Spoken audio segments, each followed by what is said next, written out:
Hey guys, welcome back to my channel, Safa Brew. It's been quite a while. I've had a long and busy summer. I haven't done a hell of a lot of brewing on the brewing end, but I preloaded everything because I knew my brothers were coming over from South Africa, so I wanted to have loads and loads of beer to drink. So what I had at the end was, I had 5 kegs of beer, cornies. 3 of them were probably about half full. They were here for 2 weeks and it's all empty, everything's gone. So we did a fair amount of boozing. We managed to get 1 brew day in, which is the Velvet Merlin Stout that I got the recipe from Tube Dino. So I've just upscaled that a little bit to make it a 30 litre batch, with the goal there being get 18 or so in 1 keg and then keg the rest with under pressure to get it carved up, and once it's carved up, give it get it in the bottle. We'll try and use that new Blickman beer gun that I've got. Anyway, so here's my plans going forward. That was Velvet Merlin, the milk stout. I'm going to rebrew the Kolsch, which was a lovely beer, really nice beer. Another good thing about it, although it's lager malt, it's something you can brew within a few weeks and you can be drinking it. It doesn't take long like a normal lager to get ready, and also it's got a little bit more flavour than you get in a standard commercial lager, which is nice. Mine ended up slightly high on the ABV, so I'm going to try to get it down below 5% this time, but somewhere around 5% is okay. Next I want to brew, I want to do modification to my kit. So at the moment I have 2 elements in my kettle, and I bought these 2. These are 4 kilowatt rated, so my elements are 2.5 kilowatt, but they're off bang good, so I thought I'd rather get something rated a lot higher in the hope that nothing explodes or burns down. But these will be to control the basically there's a resistor in here that will slow down, so I can have a percentage power to each element, because my boil with both elements is too vigorous on a normal 5-gallon batch, but with 1 element it's not quite vigorous enough, so that's a little modification that's upcoming. This, while I was ordering from Bang Good, I also got this Erlenmeyer flask. I think this is the 1 litre mark here, so I don't know if you'd go too far over a litre on this. So if I want to do a nice 1 litre starter, that was quite cheap compared to what you pay around here. I think they're about 10 quid now. There, it's about £35 here. Shortcut I want to take with the Kolsch, because both my fermenters are full at the moment. So once I get everything out these fermenters, which should be towards the end of next week, I have to pitch the cocoa nibs, which I'm going to soak in Captain Morgan dark rum. I'll pitch that on the weekend, probably leave it in there for 4 or 5 days before kegging. Well, cold crash and then keg the following weekend. But I got this from Wilco, just as maybe I'd do a quick brew with one of my brothers, and not spend the full sort of 5 or 6 hours doing it. I thought what I might do is do this with a kilo of either sugar or I've got some spray malt, and use the Kolsch yeast that I harvested, which I can show you.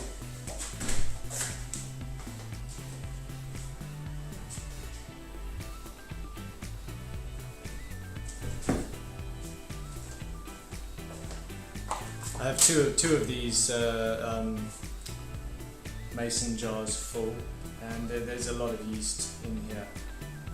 There is Trube in here as well, so what I will be doing at some point, I want to pour this off and put fresh water in, give it 1 more chance to settle down nice and firm, give it a shake up, and hopefully the Trube will have solidified into itself a little bit, so thereby giving it a like it would sink to the bottom faster, so then I can pour off the top the stuff that hasn't settled out into another mason jar and hang on to that. But I'll use that with this, which this is a cerveza Mexican style, but at the end of the day, crisp, clean, tangy Mexican style beer made from British malt and hops.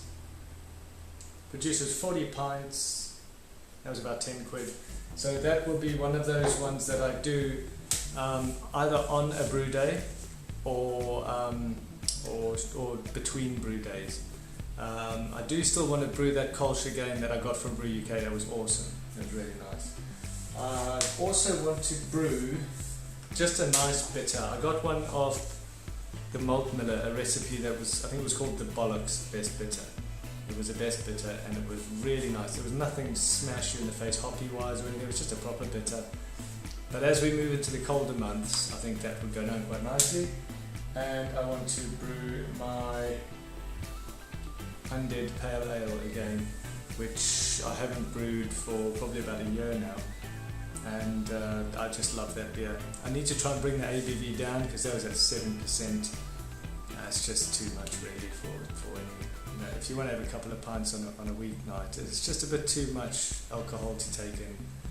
I mean, maybe I'm at that point where I've had a few weeks of holidays and had a few beers every day. I'm not drinking at the moment. I'm taking a week or two off, and I need to spend that time cleaning everything. I want to take the whole keezer apart, change all the pipes, clean the keezer out, clean all the kegs, get everything shining nice and silver, do the modifications on the brew equipment, maybe do a test boil. Also considering having a go at craft beer pie. If I do, I won't need these anymore because I'll get the controllers. What are they called? Can't remember the name at the moment. But basically, it has a low voltage side and a high voltage side, and the craft beer pie will turn it on and off. I think it's called a relay, something like that. Anyway, so then get a couple of relays or 3 relays because I've got the two elements in the brew kettle and the pump.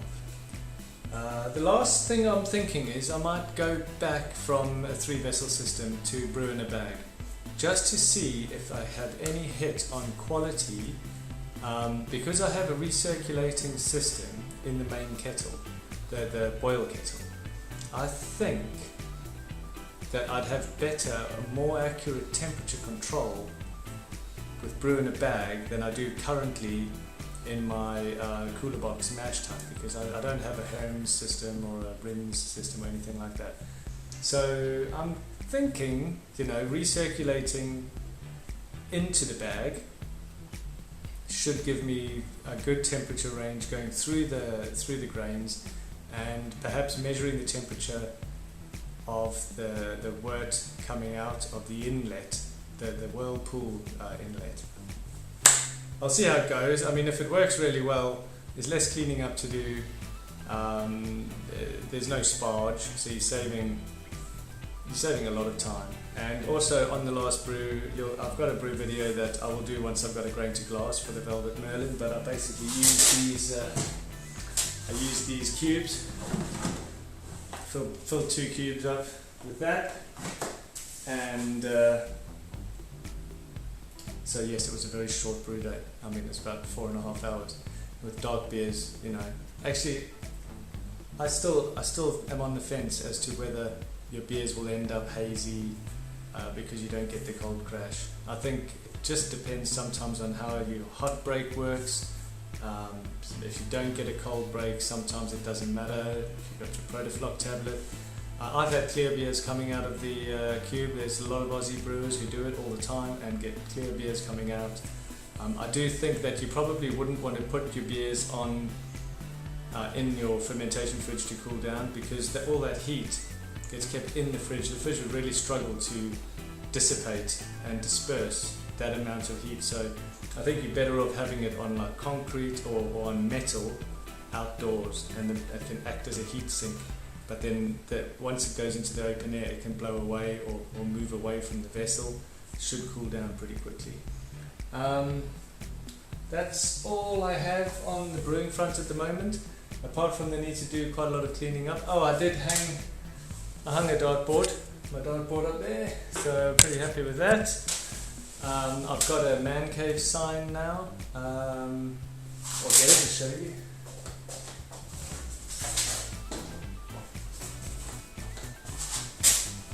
There we go. All this stuff I got for my 40th birthday, which was recently. I got a whole row of brews and stuff, but I don't want to show you that corner of the room because it's messy. I haven't spent any time cleaning. I always keep my man cave clean, but I've just been putting shit everywhere, trying to keep it out the way, getting things out to show my brothers, not putting them back. Pain in the ass, but it's been great to have family over here. So then the last thing I want to brew is my house pale. I want to do a double batch of that. Hopefully it comes out as nice as it did last time. I found it was better with the Kvake yeast than it was with the WLP002. So I'm going to do the double batch both with Kvake yeast and keg them, bottle them off the keg. So I can start sending BMLs. I know I've been so slack with BMLs, I owe everyone BMLs and I'm going to get to it, I promise guys. To spend probably the whole of September I'll be brewing maybe once a week or once every 2 weeks because I fill the fridge and then I need it to ferment out. I've only got space for 2 fermenters in the fridge at any time.